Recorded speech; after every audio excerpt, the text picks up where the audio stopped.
Welcome to Case Closed with former Attorney General John Swallow. John Swallow has worked in both the private and public sector, first as a lawyer for a multinational company and then as the Attorney General of the state of Utah. Even more powerfully, he defended himself against false charges and beat the government to clear his name. How are you doing today, John? Great. It's nice to be with you. Thank you so much for, even just allowing me to ask you these questions. You bet. Today we're going to be talking about something that's, if you own a house, this can happen to you. If you have ever had someone come and work plumbing, whatever, this can happen to you. What it's called is a contractor lien. And just for those at home, I know there's a lot of people who own houses who don't know what this is. Could you just kind of get into what a contractor lien is? Yes. First, let me give you some background. I'm probably the perfect person for you to ask this question of, and let me tell you why. Back in 1997, which is a long time ago, right? I was born I in was a 98. legislator. I was a freshman lawmaker in the state legislature in my home state. And I wrote a law and passed a law called the Malicious Lien Act. And that was a law designed to protect every property owner, every homeowner, from the scourge of malicious liens that were being filed on people's properties for political reasons. A person would say, I don't like your opinion on this thing, this position of some political dialogue, or I don't like your religion, or I don't like your stand in the community, so I'm going to file this paper lien and record it with the county recorder and make it so you can't refinance your house. You can't sell your house, and I'll put the lien at $1 million, and there's really no consequence for that person writing and filing and recording that lien on your property. And it would take you 6 months to a year to clean up that mess in the court system. And there was really no consequence for the person who did it. So I passed a law protecting homeowners through making it so that liens couldn't be filed against your property except under very narrow circumstances. One of those circumstances is a mechanic's lien. And that's the type of lien on your house that a contractor who does work to improve your house can file on your home and record it with the county recorder to protect the contractor's right to collect payment for working to improve your home. It can happen for sprinkler repairs. It can happen for remodel repairs. If they want to build a garage, if you have someone build a garage for you, do landscaping for you, whatever it is that improves the quality and value of your home, they can file a mechanic's lien on your house. That's what a mechanic's lien is. I just thought people ought to know what that means, and that a contractor, if he does it right, can tie up your property so you can't refinance it and you can't sell it until you pay for the lien. Well, I want to unpack your first story first because that sounds a lot more interesting. How did you find out about these malicious liens, and then how did you take those steps going forward? Because, I don't know, that's nothing that's ever come up on my radar. Right. Well, the reason it probably hasn't come up on your radar is probably because since about the time you were born, it was no longer an issue because we took care of it legislatively in the state of Utah where I live and where you live. So at that time, we kept reading in the paper. I kept reading in the paper about how a famous person in my home state would complain to the press that they were being held hostage on their house by a malicious lien. So as a lawyer, I started to research the issue and tried to come up with a 10-day process in court where someone filed a malicious lien, which we defined as being a lien that wasn't authorized by your signature, like a mortgage, right? Or by a judgment of a court, which can become a lien on your property, or a mechanic's lien, that would be called a wrongful lien. And that a wrongful lien, you could actually go to court and file a petition with the court to have them see that issue and determine that issue in 10 days. And that within 10 days they had to have a hearing on that point. And if the court found it was a wrongful lien, they would charge thousands of dollars on the person who filed the lien and what are called treble damages, or 3 times the actual damages you experienced, and your attorney's fees. So we just stopped wrongful liens right dead in their tracks. So that's why, that's how, and that's the content. And since then, it's been interesting as a lawyer. A couple of times I've been asked to litigate that law that I passed 20 years ago. And it's kind of a thrill to go into court and know that you're the person who authored that right of homeowners to protect their property from malicious liens. And then as you did that in Utah, did that set precedents in other states? So like, did Colorado hear about it and then say, let's do that? I wouldn't be surprised if everybody does it now just because we did it back in 1997, but I don't know the answer. There are 50 different states, and so who knows, but it certainly helped in my home state. But anyway, that gave me background to talk about mechanics liens. Mechanics liens are very interesting because under they're a creature of statute, which means that the legislature gave power to contractors to file a mechanics lien on your property. And there's a very regulated process for that. They have to sign up for a pre-construction panel. They have to actually register to be able to file a lien, identify your product in there, to give public notice that they're going to file a lien. They can do a pre-construction lien, and if you're not paid, if they file the right documents, then they have a right to notify you of a lien on your house. And then they have, I think, a period of 180 days after they file the lien to foreclose the lien. In other words, they can only tie up your property for 6 months. If within the 6 months you pay them, they release the lien. If within 6 months you don't pay the contractor, then within that 6-month period, the contractor has to file a lawsuit to foreclose the lien. So they have only a brief period of time to actually foreclose the lien through a lawsuit. And if they don't, they lose the lien and it goes away automatically. So when you file a lawsuit to close the lien, are they just paying you money, or does the money come out of the equity of the house? How does that work? Well, what happens is that if you file a lawsuit to foreclose a lien, then you have to put on evidence that you as a contractor did the labor and materials to support the amount of the lien that you put in there, right? So if you built a garage and you spent $20,000 on materials, $10,000 on labor, you'd have receipts for all of that.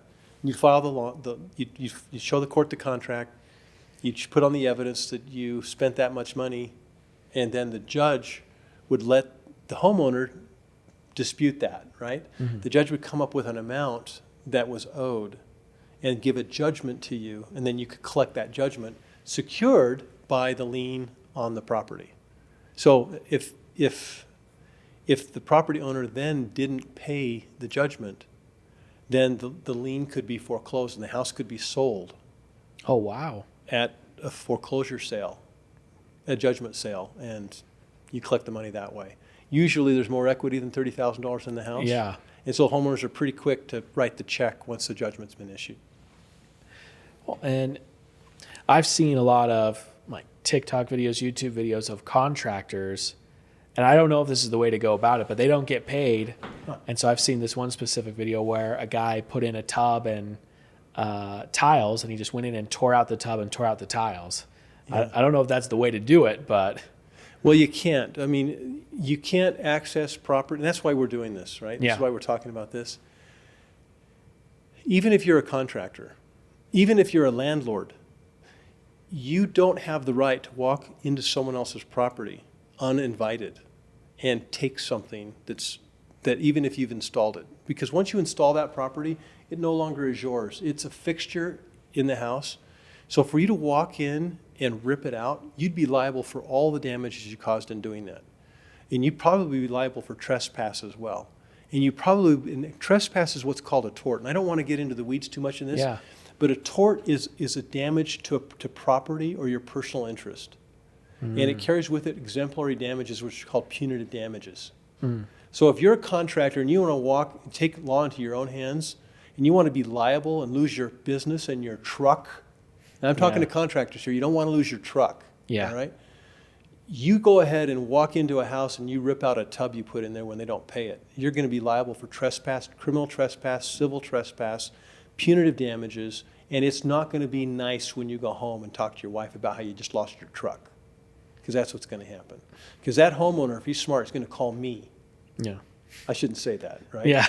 And we're going to sue the heck out of that contractor for trespass and for punitive damages. And that contractor is going to have a very bad year. Yeah. That's how it works. Well, and it sounds like you've worked for both sides of the table. You've made sure that homeowners are protected, but you've also made sure that contractors are protected. Both. Yep. I have, and it always comes down to what the facts are. I mean, just a few years ago, I represented a contractor who filed a lien on a house and wasn't paid. And we ended up going to small claims court, and we ended up getting a judgment against the homeowner, and the homeowner ended up paying the bill.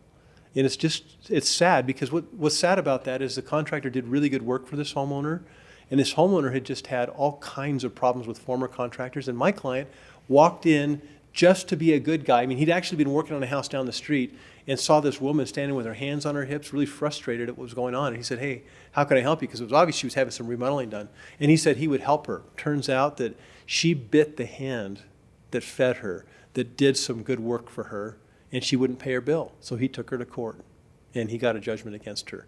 The ability to file a lien is very, very important. And what I think contractors need to know is that there are very strict rules in every state that talk about the timing from when you start doing the construction work and the time you have to file your notice of lien.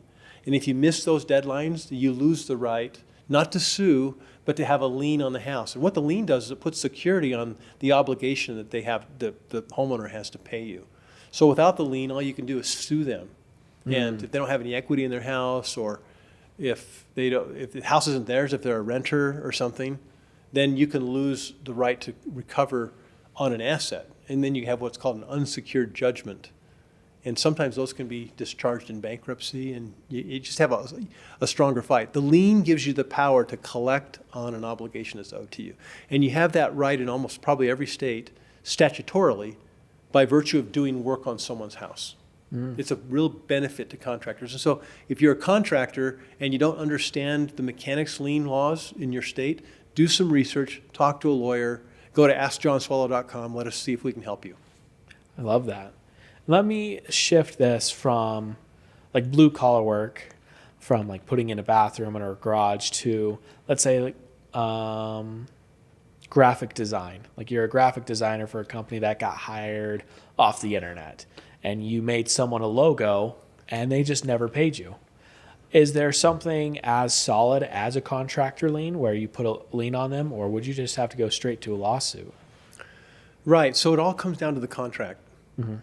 So everybody has the power to make up the rules as they go through contracts. And so if, for example, and this is an extreme example, let's say that I say to you, I want you to design me a logo. And you say, I'm not going to design you a logo unless you give me a mortgage on your house.